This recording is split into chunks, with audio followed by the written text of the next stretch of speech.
Thank you so much for helping with my project. Could you say a couple words about yourself? My name is David Martinez. I'm from Toledo, Ohio. I came down here after I graduated from college. I got a degree in chemistry. So I spent a short time at the U.S. Air Force Academy. Then I resigned and I came back home, and then I spent 2 years at Rice University, biochemistry major. And then I transferred to University of Toledo. That's where I graduated from. I got my degree in chemistry there. And then after that, I moved down to Houston because Houston was booming at the time and they needed a lot of chemists. What year was that? I mean, like what decade? 1978. 1978, okay. Yeah, and I've always been interested in space. At first, especially when I heard about Sputnik, and I thought that was so cool, and I tried listening to it on my shortwave radio, but I'm not sure if I heard it right because it was giving out a certain signal, and I was trying to find that signal. And then the NASA came along, and that was cool, I think. And so I've been interested in space exploration for a long time. Now, did you just have a shortwave receiver, or were you a ham operator? Oh, just a receiver. And did you get to see the first landing on the moon back in 1969? Oh yeah, I was glued to the TV. I was probably in front of it for 24 hours because I wanted to see everything, from takeoff and when they were circling around the moon, and then when they landed. That was so cool. And one thing that concerned me was when Armstrong and Buzz Aldrin, they were landing, and the computer overloaded. So yeah, they had the radar turned on, and the computer wasn't expecting, to make it happen, so it didn't make it all the way through its cycle. Yeah, so Armstrong had land manually. He glided over the boulders because they were about to land right on top of a boulder. So it was good that he had worked. He had already had training on an actual lander. There was one time when something went wrong and he had to eject. So. Yeah, I remember that. I've seen that lander. They have it like in one of the buildings over at NASA. It's really an interesting device the way it is. But have you seen that website Apollo 11 in real time? No, I haven't. They've taken all the footage from Apollo 11 and all like the backroom recordings and stuff, and they have it from the beginning and end. And so you could start from like a minute before takeoff all the way down to splashdown and kind of see everything that's going on. It's pretty amazing. I haven't gone through it yet, but I'd like to do that sometime. But, what did you think about 1972, the last time we went to the moon?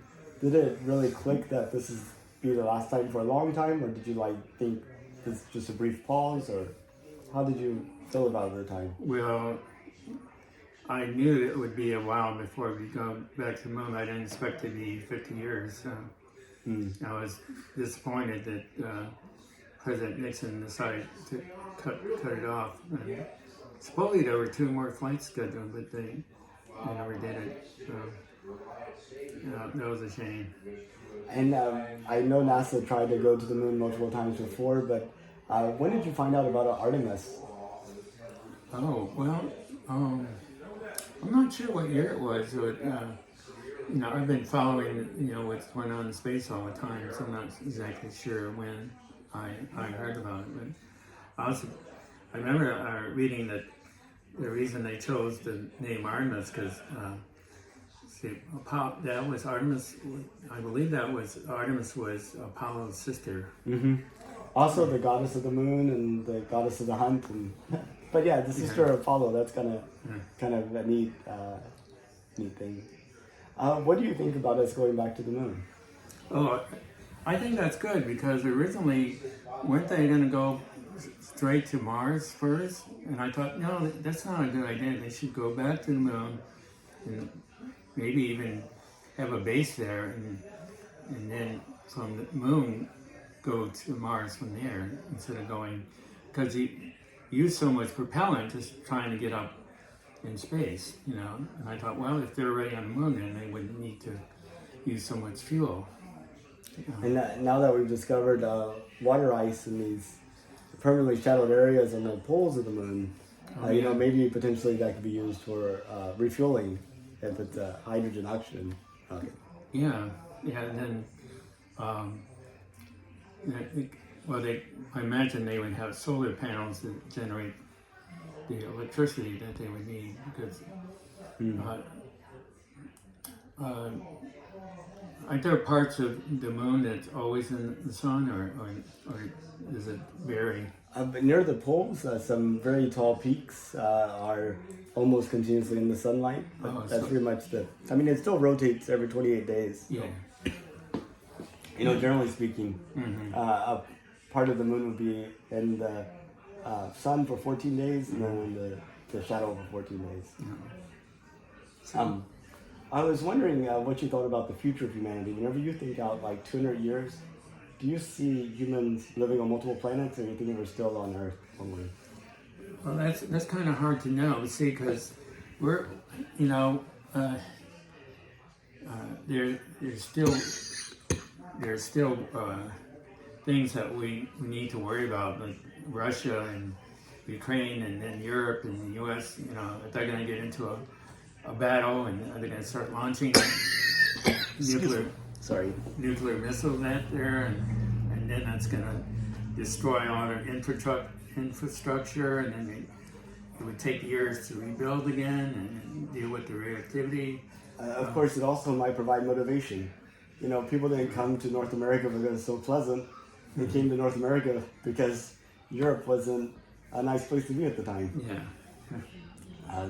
So, I mean, potentially, you know, if things did get bad or look like they were getting bad, some people might be like, I much prefer the natural dangers as opposed to these human-made dangers that we have.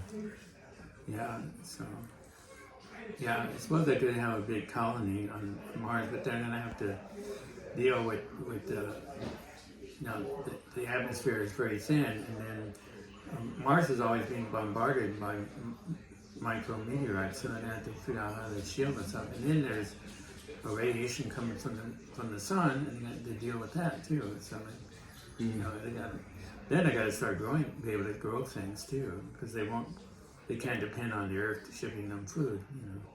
Absolutely, that would be uneconomical. If you could, would you take a trip to space? That would be neat, but the only thing at the moment, to me, it's kind of risky right now. You know, so maybe I don't know. Say 20 years from now, and space flight is you know, less risky, then maybe I would consider it. And of course, then I would have to find enough money to be able to go up there. If 1 million people went and came back safely, would that affect your viewpoint in it? I mean, is there a number of times that you would need to see it happen without incident for you to be like, oh, you know, it's come to I'm ready now? Yeah.